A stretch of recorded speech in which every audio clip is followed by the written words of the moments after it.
A pleasant day, grade 7 students. I am Ma'am Rona R. Fruto of Malinta National High School, your arts teacher for today. It's another great day to learn something new. These are the competencies that you are about to learn in this video. At the end of the lesson, you are expected to identify the festivals and theatrical forms all over the country throughout the year. Researches on the history of the festival and theatrical composition and its evolution. And describe how the townspeople participate and contribute to the event. Discusses the elements and principles of arts as seen in the Philippine festivals. Explains what makes each of the Philippine festivals unique through a visual presentation.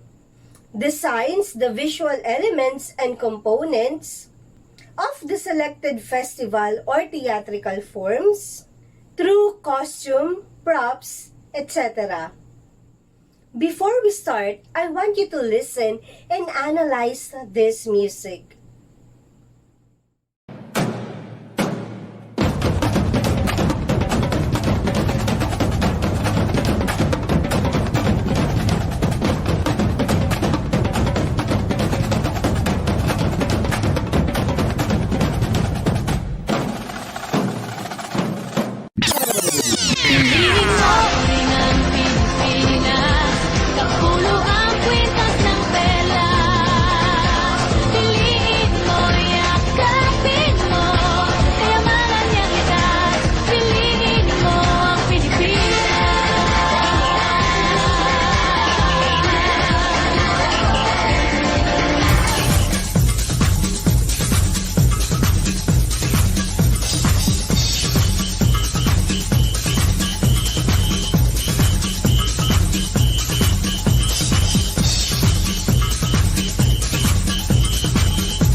Are you familiar with the music played? Where do you usually hear this music?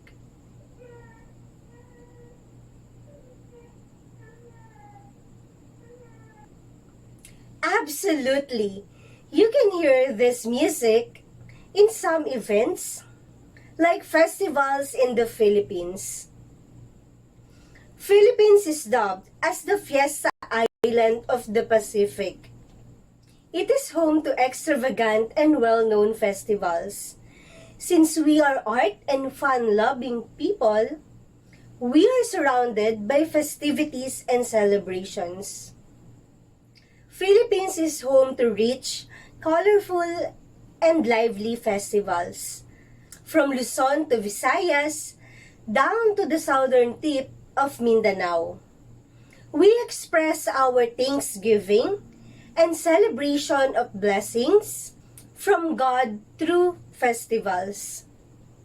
We celebrate almost every aspect of our lives. Our topic for today is the Philippine festivals and theatrical forms.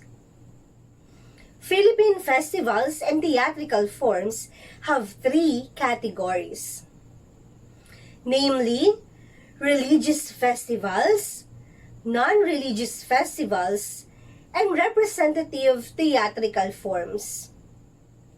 Religious festival is a way of celebrating life's abundance, which are clear expressions of religiosity and strong faith in the Creator. Fiestas showcase Filipino ingenuity at its finest. These are the famous and extravagant Philippine religious festivals. Let's start with the Pahiyas Festival. It is an extravagant and colorful festival with decorated houses. Pahiyas Festival is celebrated every 15th of May in Lucban, Quezon. It is held in honor of San Isidro Labrador. It is a way of farmers' thanksgiving for a rich and bountiful harvest. During the early times, farmers used to offer their harvest at the foot of Mount Banahaw. When a town church was established, farmers would bring their harvest to bless those as a way to give thanks to the Lord for their bountiful harvest. When the priest cannot accommodate all the farmers, they agreed to display their harvest in their houses, and the parish priest would bless them. In 1963, the Pahiyas Festival was created. The townspeople participate in the festival by decorating their houses with keeping. A leaf-shaped, multicolored rice paste wafers. Keeping is the main highlight of decorated houses. Other agricultural produce like fruits, vegetables, and flowers are used in decorating houses. They use bright colors to catch the attention of the judges. The house with best design will win the prize at the end of the celebration. There are also tons of dancing, grand floats, and roaring march band for the grand parade.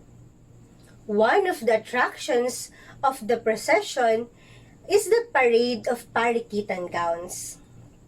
Designers in town are challenged to create beautiful dresses that incorporates the spirit of the fiesta. The crowd is always excited for the parade of the carabaos. The carabao is one of the main symbol of the Philippines and farmers' best companion as they help with farming chores. The next famous festival is a dance ritual and Catholic festival. It is the Obando Fertility Rites, which is celebrated every 17th to 19th of May in Obando, Bulacan. It is held in honor of the three patron saints of Obando Church, San Pascual Bailon, Nuestra Señora de Salambao, and Santa Clara of Assisi. Couples who are appealing for heavenly intercession of having a child participate in the parade. The fertility dance was first a pre-Christian fertility celebration called Kasilo Nawan, where local babaylans danced as an offering to the deities of nature. It appears that Spaniards introduced Christianity in part by substituting Christian saints for these deities, with Santa Clara taking on the role of preventing and curing infertility. The townsfolk participate in the festival by wearing traditional costumes. Barong Tagalog or Camisa de Chino for men, and Filipiniana or Kimono at Saya for women, with mostly matching, colorful, and distinct designs. The streets and the Obando Church are decorated with hanging colorful and vivid looking banderitas or flaglets that complements the costume of the dancers. The dance parade is guided by the Salambao dancers. Watch this short video clip of Obando Fertility Dance with the tune of Santa Clara Pinong Pino.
Festival is a week-long Lenten festival where men and women mimic the biblical Roman soldiers. The Moriones Festival. It is held every Holy Week in the province of Marinduque. Moriones Festival came from the word morion, which means mask or visor that covers the wearer's face. Morion is a part of medieval Roman armor worn in biblical times. People in Marinduque participate in the festival by wearing the Moriones costume every day for the whole week. These costumes make the Moriones festival really look like medieval Roman armor. Moriones festival is dedicated to Saint Longinus. Saint Longinus is a half-blind Roman soldier which supposedly pierced Christ at the side with his lance. Legend said that after he had pierced Christ, a drop of blood fell on his eye and he got his sight back. The miracle caused the Roman soldier to fully convert to Catholicism, which is why the Filipino people have an entire festival dedicated to him. The reenactment reaches its climax when Longinus is caught and beheaded. I know you are very familiar with this next festival. It is the mother of all Philippine festivals, the Ati-Atihan Festival. Ati-Atihan means make-believe atis or aitas, the indigenous natives of the island. This festival is held on 3rd week of January every year or on the second Sunday after the Epiphany in Calibo, Aklan. It is celebrated in honor of Santo Niño. Ati-Atihan Festival is widely known not just in the Philippines but across the world. Street dancers' faces are covered with black to look like atis or painted their faces in many ways. Performers have elaborated, extravagant, and gigantic costumes. There is also heart-thumping beats of the drums while shouting "Halabira" and "Viva Santo Niño" in the parade. A festival that shows celebration of faith and gratitude in acceptance of Filipino people for Christianity, more specifically Catholicism, is the Sinulog Festival. It is held every third Sunday of January in Cebu in honor of Santo Niño. Cebuanos participate in Sinulog Festival through a grand street parade where participants perform the dance step sulog, which is like a river's push and pull current. The grand parade is the main highlights of the festival that lasts almost a whole day. Participants wear brightly colored costumes, usually like the Santo Niños they display. On the last day of the Sinulog Festival, a water parade called Fluvial Procession is held. Watch this short video clip of the Fluvial Procession.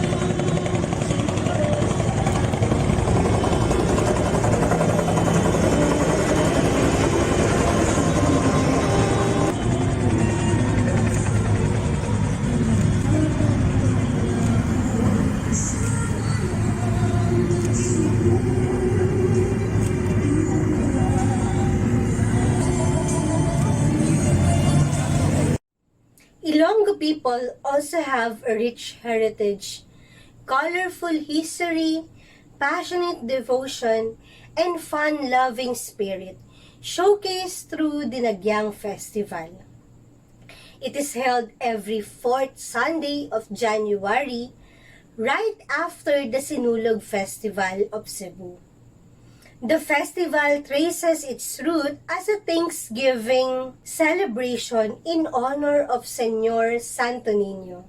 The Dinagyang Festival history started in 1967 when an Augustinian priest from Cebu gave a replica image of the Santo Niño as a birthday gift to a fellow Augustinian priest in Iloilo.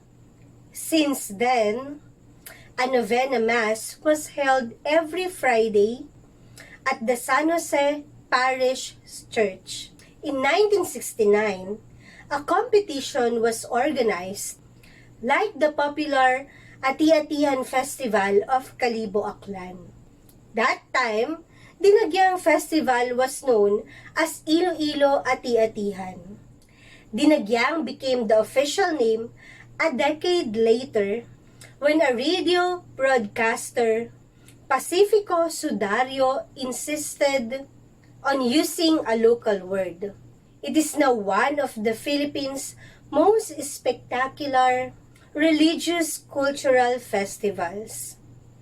Dinagyang came from the root word dagyang, which means to make happy.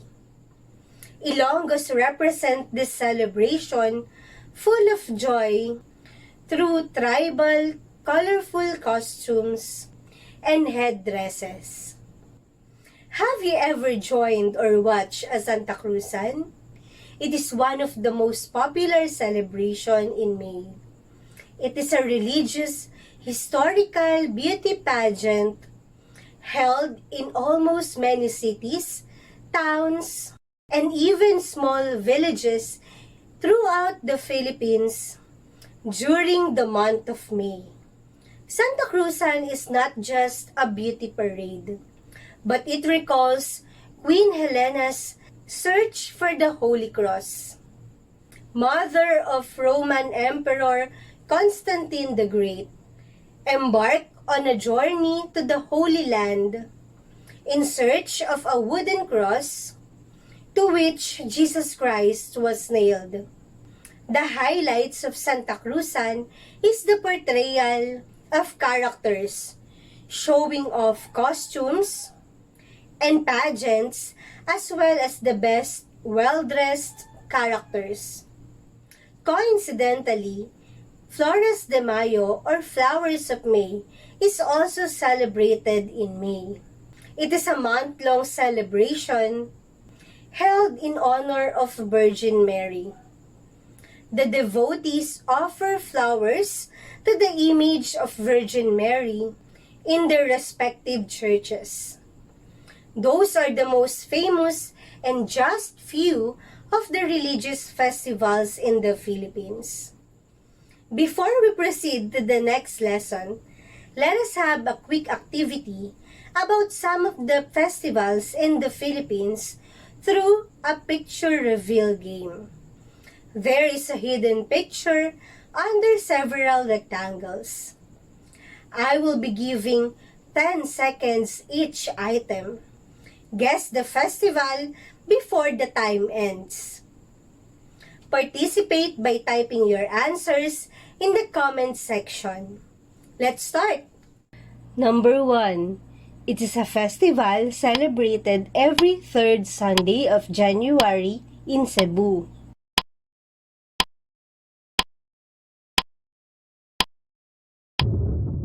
If your answer is Sinulog Festival, then you are correct. Number 2.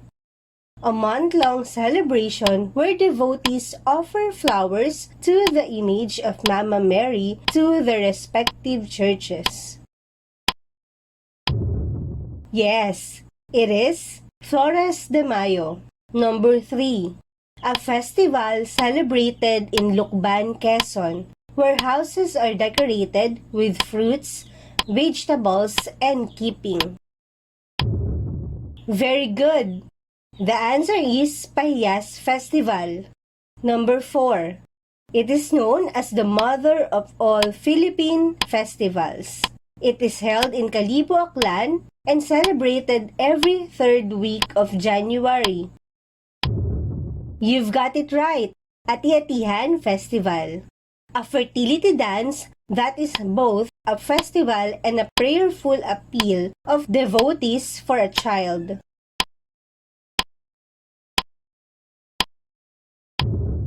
If your answer is Obando fertility rites, you got it right.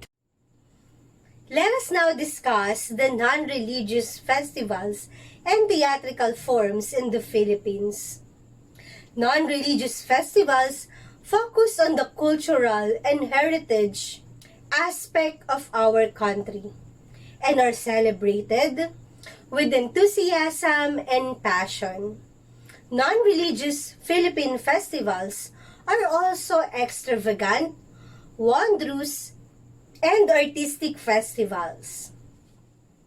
Starting with the Blooming Flowers Festival or the Panagbanga Festival, which also means Season of Blooming.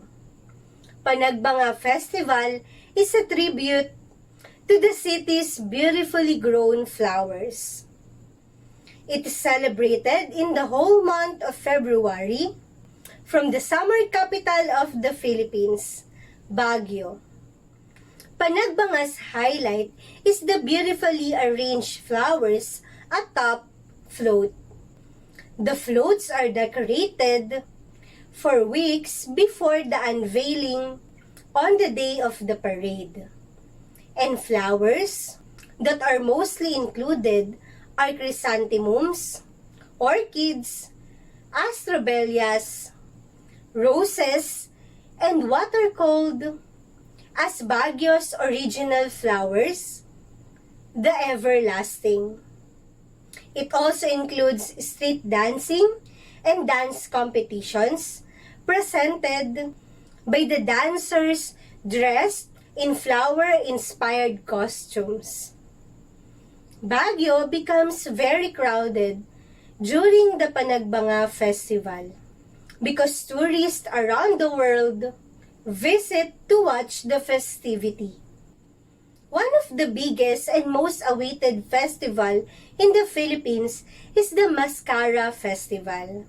It was derived from the words mas, meaning many, and cara, meaning faces. Thus, calling it Festival of Many Faces. Mascara Festival is held every third weekend of October, or on closest weekend to October 19, in the City of Smiles, Bacolod. Back in 1890s, Negrenses experienced crisis in their sugar livelihood. And it was also the time when a tragic ferry accident happened, which caused death to some people of Bacolod. To lift the spirits of the locals and bring back the smiles on their faces, the Mascara Festival was created. It dramatizes the steadfast character of the Negrenses, putting on smiling faces even when faced with challenges. This festival showcases visual presentations for several days, giving tourists an eyeful of colorful artistry in costumes and masks, and through dance performances of the participants. Philippines is home to different ethnic groups. In Bukidnon region, 7 ethnic or tribal groups gather to celebrate the richness of Bukidnon in terms of culture, ethnicity, and language through Kaamulan Festival. It is dubbed as the only authentic ethnic festival celebrated in the whole Philippines, with customs and traditions of the 7 tribal groups that originally inhabited the Bukidnon region: the Matigsalug, Tighawanon, Higawnon, Umayamnon, Manobo, Bukidnon, and Talaandig. It is a festival celebrated annually in the second half of February to March 10 in Bukidnon. They celebrate this festival by telling legendary stories, reliving ancient rituals, playing and listening to ethnic music, and doing traditional dances through one of the highlights of the festival, a street dancing competition with unique ethnic costumes in red, yellow, blue, white, and black. Once a small gathering, Kadayawan Festival is now one of the most highly anticipated festivals in the Philippines. It is a festival of thanksgiving for the gifts of nature, the wealth of a culture, and the bounties of harvest, and serenity of living that is derived from the Bawenyo word, madayaw, or good, valuable, or superior in English. Kadayawan Festival is held every third week of August in Davao, which displays various farming implements, fruits, flowers, vegetables, rice and corn grains as tribute to the gods. There are also singing, dancing, and offerings to the divine protectors. The Bawenyos showcase different dances, floats, and tribal costumes and jewelry in this festival. This festival is said to interface 3 aspects: tribal, industrial and arts, and entertainment. This festival reflects merry spirit and indigenous culture of the city's people. I know you are familiar with this game. 4 pics, 1 word. I will show you 4 pictures and identify the non-religious festival related to the pictures shown. I will be giving you 10 seconds each item to answer. You may participate by typing your answers in the comment section.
Very good for those who got the correct answers. You are really focusing on our discussion. The Philippine theater plays an important role on promoting Filipino culture and heritage. Representative theatrical forms include religious and non-religious acts or productions, usually shown or performed during festivals. Let's find out the most famous Philippine representative theatrical forms. Shadow is formed when something blocks light traveling from a source. Did you know that shadow can also be used as a theater play? Shadow puppetry, also known as a shadow play, has been visible since the time of Dr. Jose Rizal, when he staged play entitled Carillo. Shadow puppetry is an ancient form that uses flat, expressed figures to produce cut-out figures which are held together by sticks or sometimes thread to create movement, which are shown behind a thin layer of cloth or screen and a light source to create the shadows. Shadow puppetry is also used to tell stories in a creative way. Another theatrical form in the Philippines is the dance drama. It is a drama performed through dance movements, frequently with dialogue or singing. Dance drama is popular for retelling of famous national literatures. Actors act out scene through a complex gesture language which imitates actions in real life. Watch this short video clip of a dance drama of Leyte Dance Theater.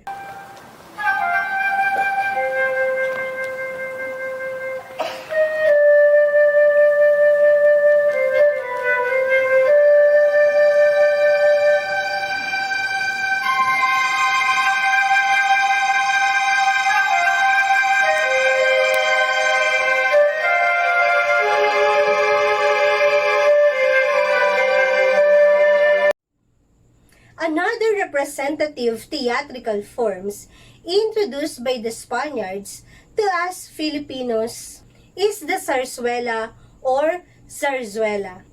It is a play with song or dances, usually written in prose, depicting the peculiarity of romantic love among idealized Filipino characters that are often accompanied by topics of love, contemporary, social, political, economic, and cultural issues for relevance and added interest. Zarzuela are usually nationalistic in theme and plot and showcased by actors and actresses wearing traditional costumes, our Filipinianas, and Barong Tagalog, or other local wear in the conventional era. Have you ever watched a play that shows the life of Jesus Christ? During the season of Lent, one of the most awaited events is the theater play of Cenaculo. It is a theatrical play that depicts stories and events from the Old and New Testaments related to the life of Jesus Christ. For the performance task, let's have an activity entitled Make Me. Directions. Choose your favorite festival and create your own miniature costumes. Design must be appropriate to the chosen festival.